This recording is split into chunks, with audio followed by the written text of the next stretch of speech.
Okay, people forget that before I became a grandfather who bakes cornbread on Sundays and drives a beat-up Ford F-150, I spent 22 years as a forensic accountant for the IRS. I know how to follow money.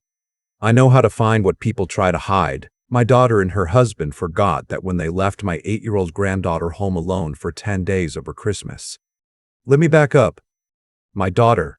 I'll call her my daughter because that's what she is even now, even after everything. Married her husband 9 years ago.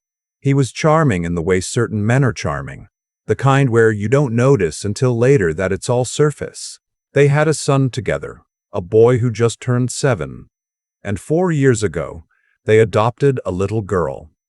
She was 4 when she came to them, small for her age, with these enormous brown eyes that took in everything quietly. The moment I met her, she climbed into my lap without asking permission and fell asleep. I've been gone on her ever since. Things were fine, or I thought they were fine. You see what you want to see sometimes. I live about 2 hours north, in the same town where I grew up, outside of Knoxville. I'd come down for birthdays, holidays, the occasional Sunday dinner. The little girl always ran to the door when she heard my truck. The boy did too for a while, but kids change as they get older. He started hanging back, following his father's lead on things. I noticed that, but I told myself it was just growing up. Last December, my daughter called me in the second week of November. She sounded excited, a little breathless. She said they were taking a big trip for Christmas, a 10-night stay at a Disney resort in Orlando, the whole package, one of those deals where you get the park tickets and the character dining in the resort hotel all bundled together. She said it was going to be around $12,000 total. I whistled at that. She laughed. I asked her which resort. She told me. I asked if the kids were excited. There was a pause. Well, she said, we're actually just taking him. I didn't say anything for a second because I thought I'd misheard her. Just taking who? I said. Just our son, she said. It'll be a special trip, just the 3 of us, a family thing. Your daughter is your family, I said. She started explaining. The little girl had been having a hard time at school, some kind of behavioral issue, she said, and they thought the trip would be too stimulating, too much for her to handle. The crowds, the noise. She said the girl would be better off at home, more comfortable, and it was only 10 days. I said slowly, and who's going to be with her? Another pause. She'll be fine, my daughter said. She's 8. She can manage for a few days. We've talked to her about it. I put the phone down on the counter for a moment. I needed a second. I picked it back up and I said, you're going to leave an 8-year-old child alone in the house for 10 days over Christmas. It's not a big deal, Dad. She's very mature. She's 8 years old. She knows where everything is. The pantry is stocked. I asked her what would happen if the child got sick. What would happen at night? What would happen if there was a fire, or if she fell and got hurt, or if she just got scared? My daughter had an answer for all of it that wasn't really an answer. I told her I thought this was wrong. I told her I thought this was not a small thing. She told me I was overreacting and that I'd always had a soft spot for the girl and wasn't seeing it clearly. We got off the phone and I sat in my kitchen for a long time. I want to be honest about something. I didn't call child services right then. I didn't drive down and make a scene. Part of me thought maybe I'm wrong. Maybe my daughter has thought this through in some way I'm not seeing. Maybe the little girl really will be fine. Parents know their children. I told myself these things. I am not proud of it. They left on December 20th. On December 22nd, my phone rang at 2047 in the morning. It was her.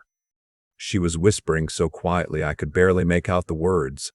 I sat straight up in bed and said, "Sweetheart, speak up. I can't hear you." "Grandpa." Her voice was so small. "Grandpa, I had a bad dream and I can't. There's nobody here and I'm scared and I didn't want to bother you, but I didn't know who else to call." I was already out of bed and reaching for my jeans. "You're not bothering me," I said. "You could never bother me. I'm right here. Can you turn a light on?" "The lights are working," she said, "but it's really dark outside and I heard something." "It was probably just the house settling," I said. "Old houses do that. You know what? I'm going to stay on the phone with you, And I want you to go to the kitchen and get yourself a glass of water, and I'm going to drive down and see you, okay? You don't have to do that, she said, like she'd been told too many times not to be a burden. I know I don't have to, I said. I want to. I drove 2 hours in the dark on I-40 with her on the phone the whole way. She told me about the dream. She told me she'd eaten cereal for dinner because she didn't know how to use the stove. She told me her brother's Christmas presents were under the tree with his name on them and she wasn't sure if there was anything there for her. She hadn't looked. She said she didn't want to look in case there wasn't. That sentence. That one sentence. I got to the house around 5 in the morning.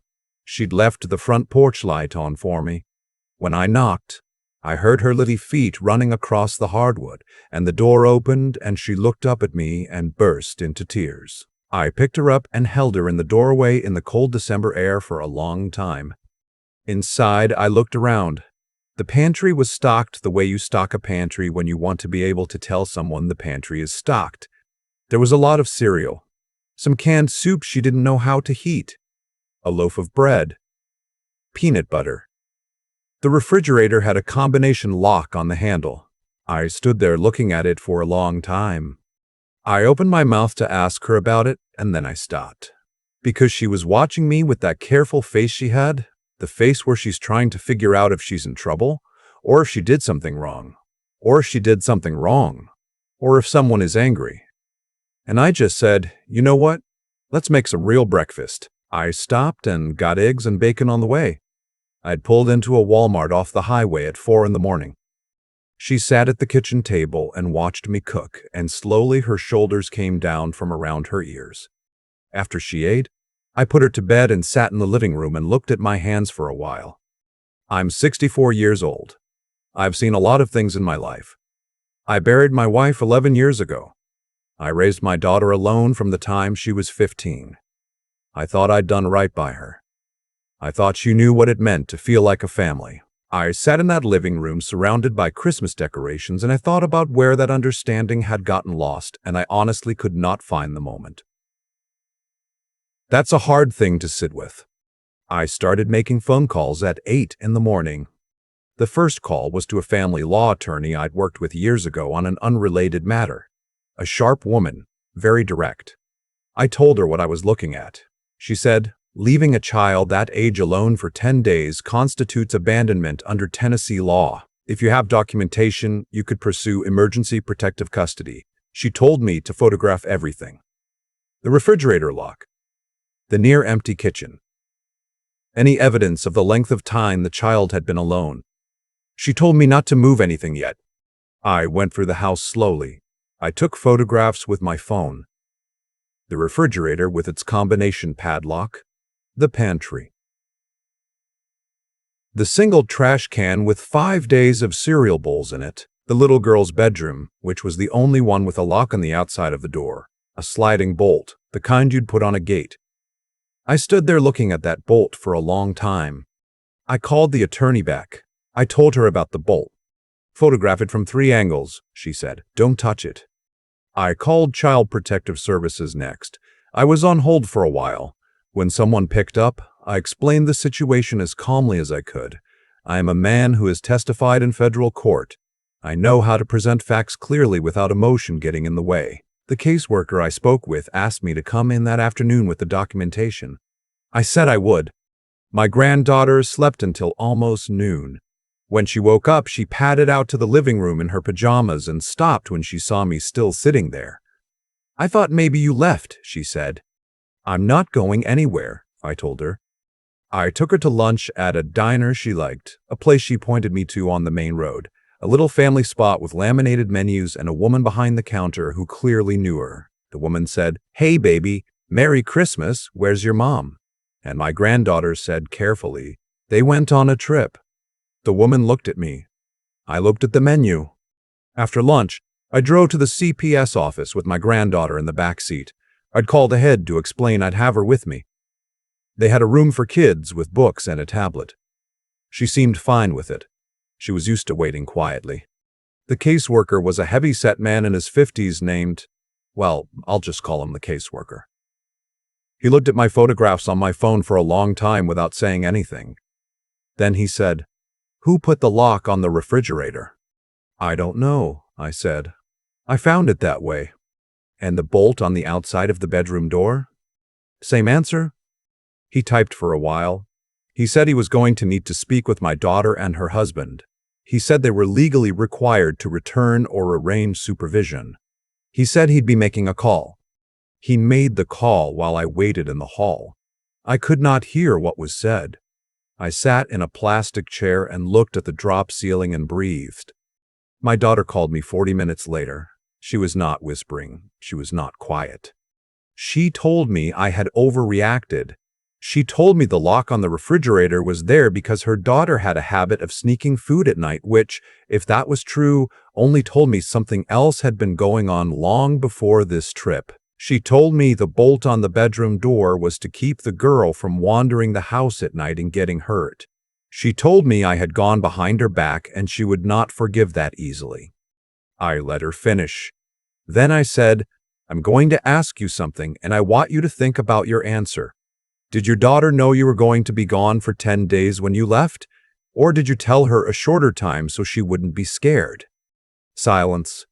Did you tell her, I said, that you'd be back in a few days? My daughter said she would have cried if she knew the whole time. I said, yes, she would have, because she's 8 years old and she was alone. I hung up. My son-in-law called me 20 minutes after that. His voice had that particular quality of a man who is accustomed to being the one who resolves things. He said this was a family matter and I had made it something else. He said if I had concerns, I should have raised them through the family. I said I tried that when I called your wife on November 12th at 2 in the afternoon and she told me the child would be fine. He didn't have an answer for that. I said, turn your trip short and come home, or I'm filing for emergency temporary custody. He told me I had no grounds. I said, I have photographs of a combination lock on a refrigerator, a bolt on the outside of an 8-year-old's bedroom door, documentation from the caseworker I spoke with this afternoon, and a phone record showing a call from this child's number to mine at 2:37 in the morning. How are your grounds? They were on a flight back to Knoxville the next morning. I won't say the days that followed were easy. They weren't. There was a CPS home visit. There was a meeting with the attorney. My daughter was alternately furious and frightened. Her husband stayed calm in a way that I found more alarming than anger. My granddaughter stayed with me at the house, sleeping in the room I'd set up for her years ago with a quilt my late wife had made. She asked me one evening, while we were doing a puzzle at the kitchen table, whether her mom was mad at me. I thought about how to answer that. She's upset, I said. Grown-ups sometimes get upset when other grown-ups make decisions for them, even when it's the right decision. She fit a piece of blue sky into the puzzle. Are you going to get in trouble? No, sweetheart, I said. I'm not going to get in trouble. She nodded slowly. Then she said, Grandpa, was there really a present for me under the tree? I never looked. I thought of the tree I'd seen in that living room. Let's go check when you get home, I said. But I'll tell you what, whatever is or isn't under that tree, I've got something for you that I've been holding on to for a month. She looked up. What is it? You'll see, I said. It was a telescope. Nothing fancy, a beginner's model, the kind you can set up in a backyard. My wife had one when we were young. I'd been meaning to give it to this little girl since August because she'd told me out of nowhere one afternoon that she wanted to be an astronomer someday. She'd said it very quietly, like she wasn't sure she was allowed to want things. She cried when she opened it. Happy crying, the kind kids do when something surprises them in a good direction. We set it up on my back porch that same night and found Saturn. It took a while, but we found it. The custody hearing was in February. The attorney had prepared everything carefully.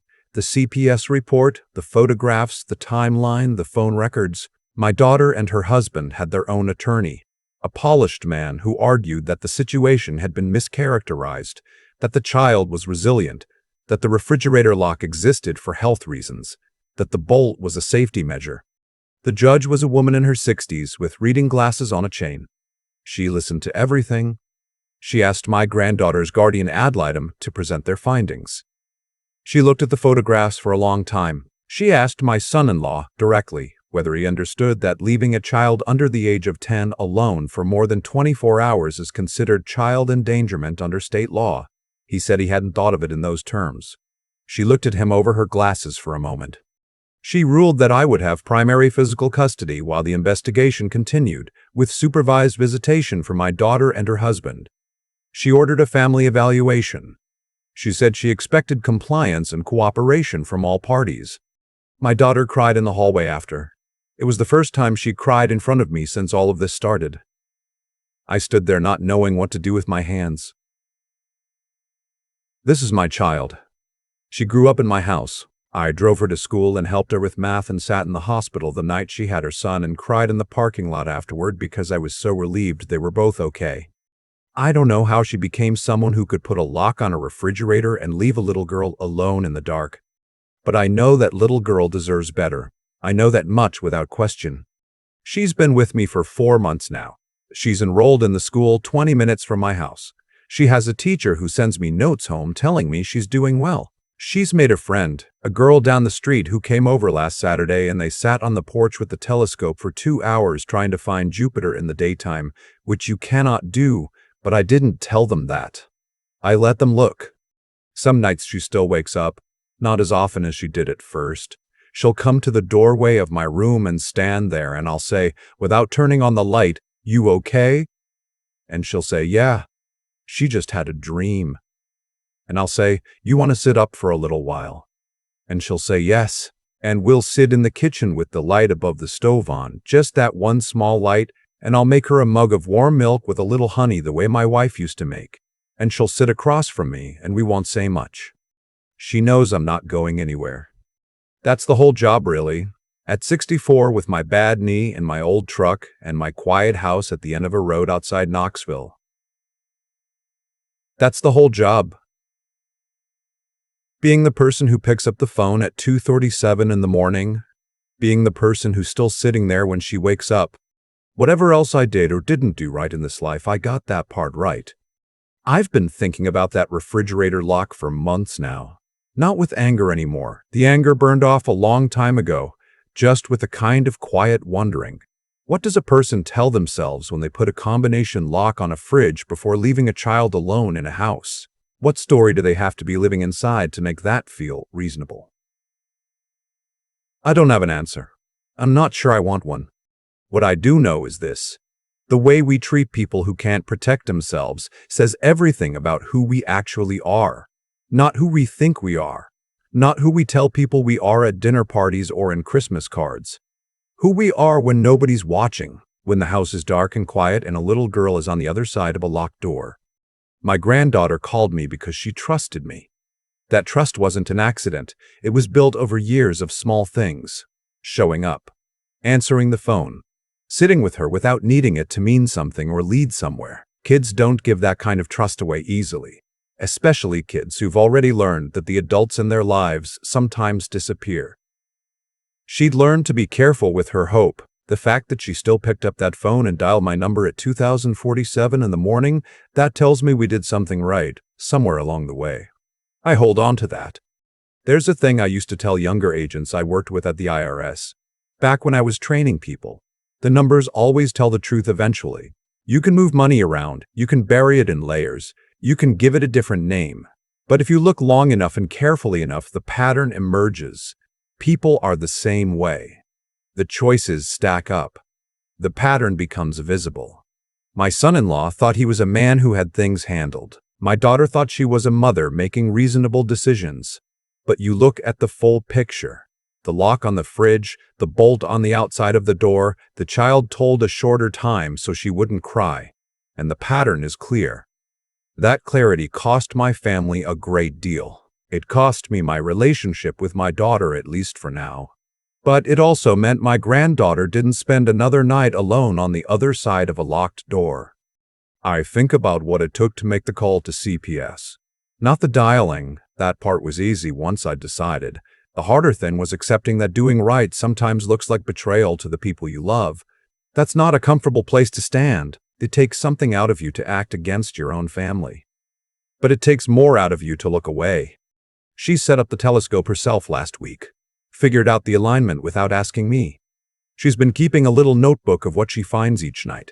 Date, time, what she saw, what the sky conditions were like. 8 years old, keeping a scientific log. I read it when she's not looking, and I have to set it down sometimes because it gets to me. All that careful, disciplined hope. All that willingness to keep looking even when the sky is cloudy. That's what I want for her. Not just safety, though that matters. I want her to grow up knowing that the world is worth examining closely, that her mind is worth using, that difficulty is not the same thing as defeat. She's already proving she knows those things. She just needed someone to stay long enough to see it. I got that part right. I'm going to keep getting it right.